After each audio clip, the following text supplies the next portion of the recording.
Glória a Deus. Cumprimento a igreja com a paz do Senhor. Estou feliz, irmão.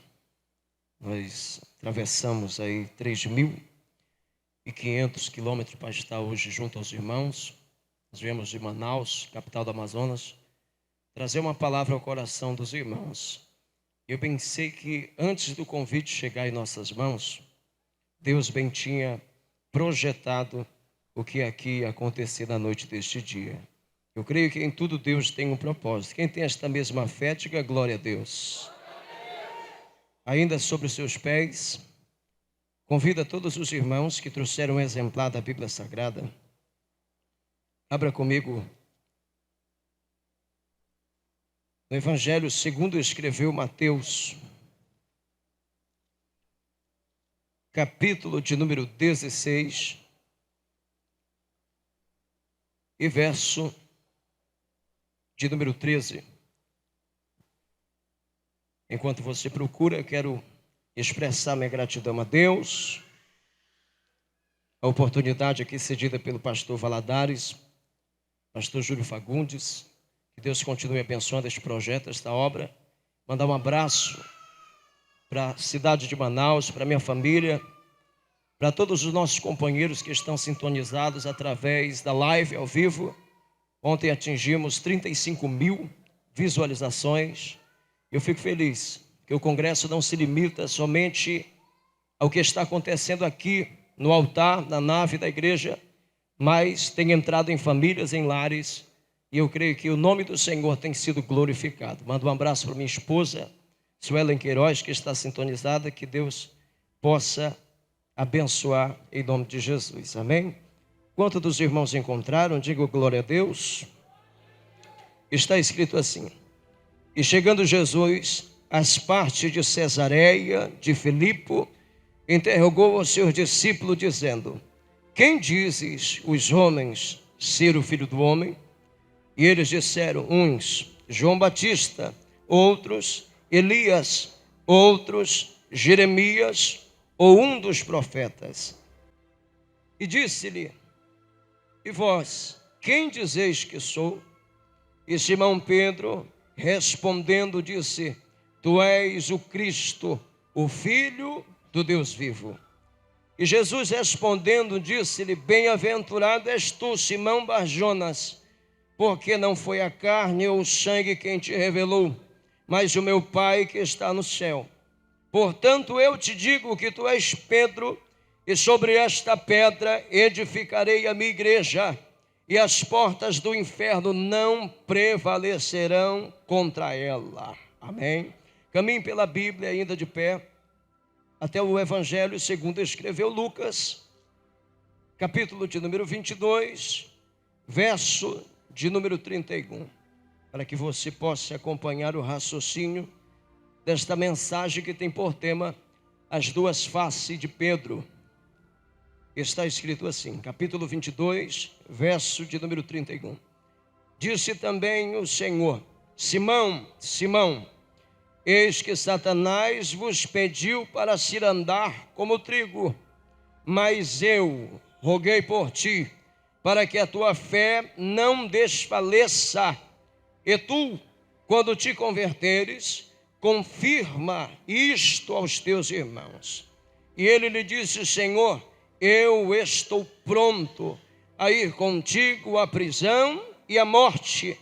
Mas disse Jesus: digo-te, Pedro, que não cantará hoje o galo, antes que 3 vezes negues que me conheces.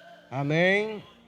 Pode se assentar dando glória misturado com aleluia, porque Deus está na casa. Aleluia. Eu pedi a Deus uma mensagem a trazer ao coração dos irmãos que nos ouvem, e Deus me fez recordar de 2 textos que faz referência ao mesmo personagem. E o primeiro texto vai nos chamar a atenção acerca de uma promessa confiada a um homem que vai na contramão de tudo que se possa imaginar acerca de escolha. Porque Simão Pedro, diante dos demais discípulos, talvez foi este o maior desafio de Jesus quando se trata do discipulado na vida dos homens que caminharam ao seu lado. Pedro, ele caminha na contramão de tudo. O seu temperamento é diferente de todos os demais. Pedro é diferente de todos. O seu coração é diferente do de todos. E o que nós vemos acontecer através da vida de Pedro é a misericórdia do Deus que nós servimos, moldá-lo, prepará-lo para que o seu projeto em sua vida viesse a acontecer. A chamada de Pedro é diferente dos demais, porque Pedro, diferente dos muitos que desejaram caminhar com Jesus, a princípio ele tem uma resistência.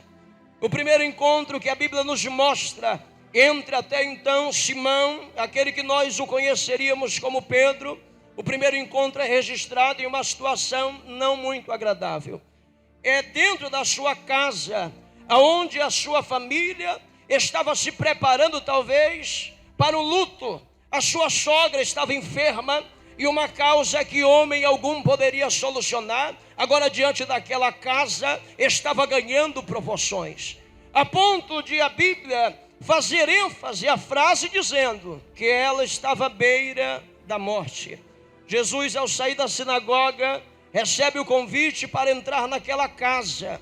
O milagre ali acontece, a enfermidade se retira, todos glorificam, mas é interessante dizer que na casa onde Pedro está agora, seus joelhos não se curvam, seus joelhos não se dobram, e em momento algum você vai ver Pedro abrindo a boca e dizendo: verdadeiramente este é o Cristo, o Filho do Deus vivo. Pelo contrário, Jesus sai daquele lugar, ele se retira daquele ambiente sem ter o reconhecimento de Simão Pedro.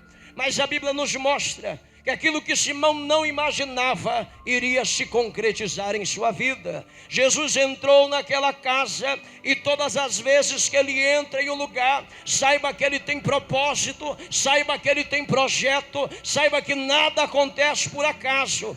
Pedro não sabia ainda, mas Jesus bem o conhecia e estava disposto a moldá-lo e transformá-lo para tirá-lo da posição de pescador de peixes e o colocar no patamar de ganhador de almas. Era o que Jesus projetava, e a Bíblia diz que algum tempo se passa. Parece que imagino ou parece que vejo. Todos os dias daquela mesma semana, as pessoas testemunhando daquela casa acerca do milagre que ali aconteceu. Pedro ouve acerca do que Jesus fizera diante dele, mas ele endurece o seu coração. Aqui nós vemos um Pedro assumindo uma resistência. Parece uma classe de pessoas que no dia de hoje presencia o milagre, presencia a transformação, vê muito bem o que Deus está fazendo dentro da sua casa, dentro da sua família, contempla a transformação que Deus causou em você, mas ainda assim dá um passo atrás e diz: eu nasci na minha religião, vou morrer na minha religião. Eu sinto ele dizer, mas naquele lugar eu não vou entrar. Pedro é um tipo de gente que tem um coração mais duro do que este chão que você pisa, mas diante de Jesus não há coração de pedra que permaneça através do poder da palavra.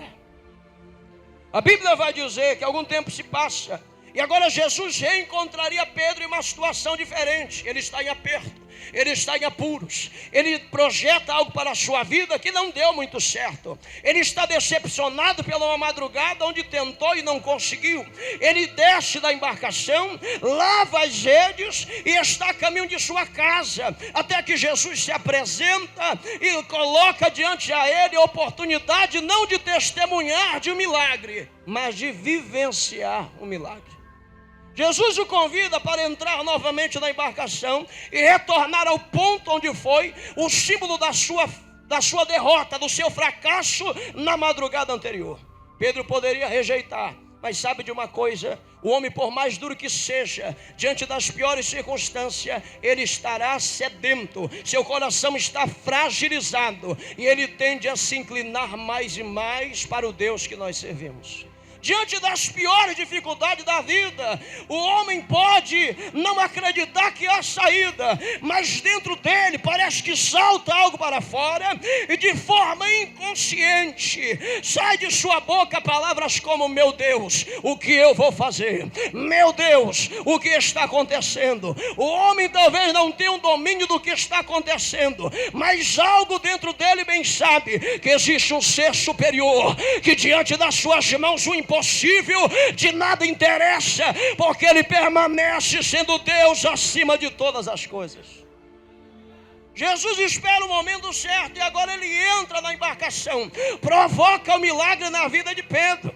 Pedro agora é diferente, ele não testemunha de um milagre, ele vivencia o milagre. Diante da pior circunstância daquele dia, Deus o visita. Às vezes a gente não entende, mas diante da tua casa, é aquele mesmo homem que bateu o pé e disse que nunca estaria, que nunca entraria, que nunca serviria. Deixa Deus trabalhar, porque é chegado o momento onde causas surgirão, onde problemas aparecerão, não para o mal, mas para o nome do Deus que você serve ser glorificado. Jesus agora presencia Pedro se prostrando e abrindo a sua boca, dizendo: Senhor, aparta-te de mim, porque verdadeiramente tu és o Filho de Deus.